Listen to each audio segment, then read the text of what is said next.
So this is not a game demo. This is a tech demo. This build has never been really seen outside of Ubisoft. Sorry. Now, while I'm loading, I won't give you much information about the game. There's one thing I want you to know, is that the game is an open world game. That means you have the loading initially, and that's it. The game streams around you as you move around the world. That opens out a lot of interesting challenges. I'm going to refer to that, and it is really linked also with graphics. One of the things that I've been doing in past games, and most game developers are doing, is fake backgrounds. Things seen from afar that look good, but if you go there, it looks like crap. It just looks good from far. Well, we can't do that in this game. We don't want to do it, because everything you see, if you can move there, you have to see a high level quality when you get there. So, Africa has jungles, obviously. If I stop moving the camera here, you can see that things are moving in the wind, like I said.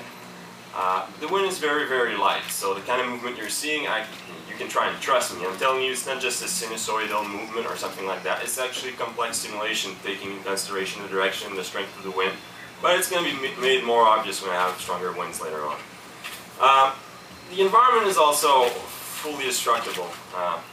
Maybe that sounds like a given, but it really isn't. And it's not just the trunk or anything like that, but it's every branch, everywhere, no pre-fracture. This is obviously running in HDR. Just move over here. With all of, I won't throw every technical terms I could at you guys. Yes, it has alpha to coverage. Yes, it has soft shadow and similar things. Yes, it has subsurface scattering, and our shaders are really cool, and we're happy with them. So, yeah, that's for jungles. Very high density, somber, ambient. But there's also savanna in Africa, and zebras. Really happy we were cute zebras. So yeah, savanna brings forth a lot of interesting challenges for us. One is that it's really open. You can see far in every direction. Well, if it wasn't for that big rock here. And savanna has grass. Now, grass is really, really important to us in this game. We have scenes with up to 2 million vertices just for grass. We do polygonal grass down to the horizon line. It doesn't fade away. If you see terrain it's supposed to have grass on it, you can actually see it if you go close enough to the display. And that's upward to 2 million vertices with about 100 instruction per vertex. So you can think it's costly, but we think it's worth it. And it is linked to the gameplay also. Let me just go down here. Let's avoid this area here. Oh, by the way, I asked the designers, get rid of the AI. I want to do my demo and I don't want to get shot. Now, they managed to forget a few. So, I'll try not to die. So, for you guys who have a good eye, you'll figure that if everything is really dynamic and moving like this, then I need to have fully dynamic shadow. And the shadow is actually rendered in a few hundred meters in every direction. Let me just go down here. It's obviously soft shadow. One of the things that we have in the game that's really hard to pinpoint, but it's really affecting every frame, is our indirect lighting system. Now, that's for a couple of different things. One is for objects, like the color of other objects around. Color bounces with the light and it affects other objects around. It's also having two objects of the same color sitting in shadow, but being of different shading because they have different levels of occlusion. It's shadowing, not being flat. It's being different according to the level of occlusion of objects around. And that's really all important stuff. And like I was saying, or did I say it, but our sun is actually moving in real time. So, in 4 hours of gameplay, you'll go through a full cycle, 24-hour day and night. So all of our ambient calculation, all of our shadowing, all of our lighting, that's all fully dynamic. And just to prove it, I'm going to fast forward time a bit here while I cross this little brook.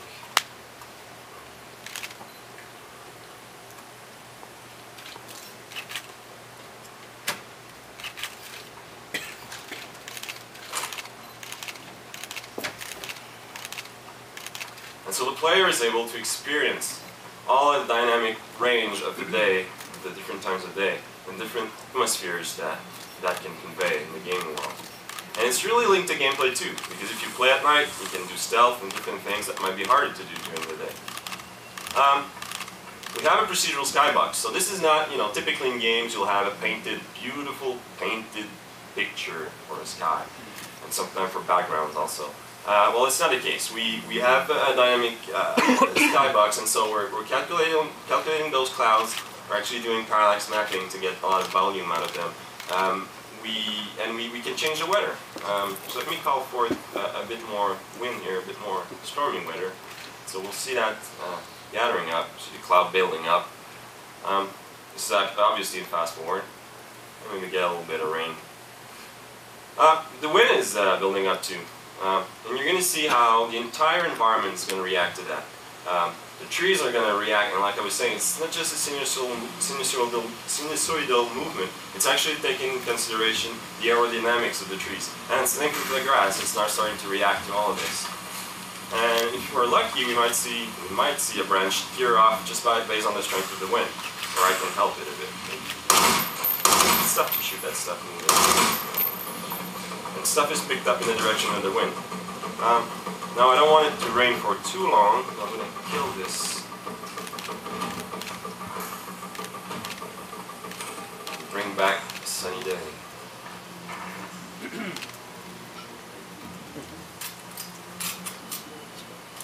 Alright.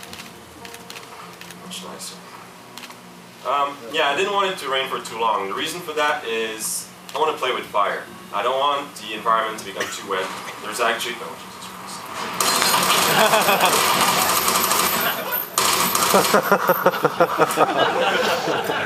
Okay. Sorry about that. I want to play with fire, and yes, we're actually calculating in the background the humidity level of the materials and to affect our fire propagation. Now, before playing with fire, it's generally recommended that you figure out the direction of the wind. Well, the newbie player can just look at through his binocular, and we have this very obvious arrow pointing in the direction of the wind. So it's going in that direction, somewhere around that direction, which sucks because the demo is cooler when it's going in that direction. However, the better player can just look at the direction of the soft particles from this little fire that's dying down. Or the even better player might just figure it out based on how the trees are moving. So, how to put fire in the dry environment? Well, flamethrowers are pretty cool for that. So, I want fire to propagate through this cam. However, the wind is going in the opposite direction, and since if I set it on the road, it won't catch, obviously, I'm going to still set it on this side. So it'll propagate toward the river, and it'll die down there. It won't cross it, or it might if a part flies with the wind. So I'm going to set a little line of fire. It'll still propagate in all directions, so it should be fine.